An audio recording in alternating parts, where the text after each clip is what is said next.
Narcissistic relationships are death by 1,000 cuts. It's often not the big betrayals that bring people down in these relationships, though obviously it can be, but it's often these accumulated micro-injuries, being dismissed almost whenever you share about yourself, being treated with contempt when you share emotion. Little by little, you are indoctrinated and shaped into cutting more and more of yourself off. People who have been in severely narcissistically abusive relationships for long periods of time, they look silenced over time, sometimes almost hunched over, rarely sharing about themselves.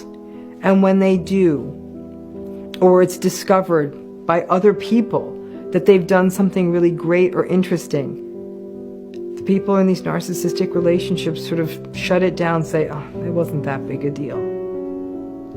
Narcissistic people may actually be arrogant enough to say things like, pride goeth before a fall, apparently for everyone but them. Now, you're all watching this channel smart enough to know that a lot of what is at play here is jealousy and insecurity.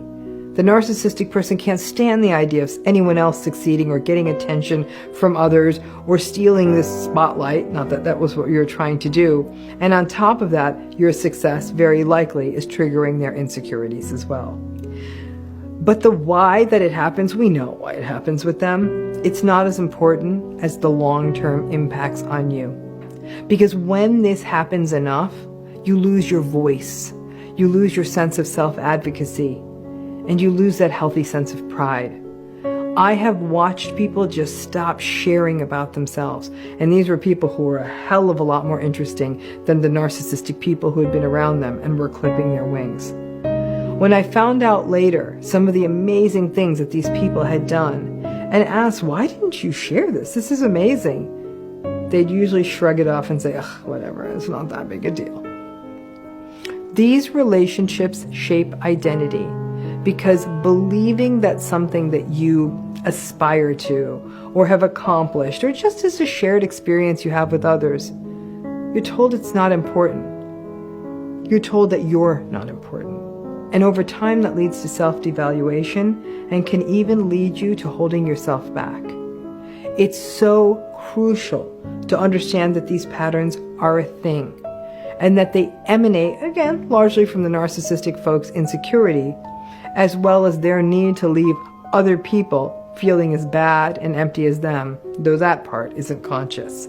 But these experiences shape us, especially if they happen to you as a child.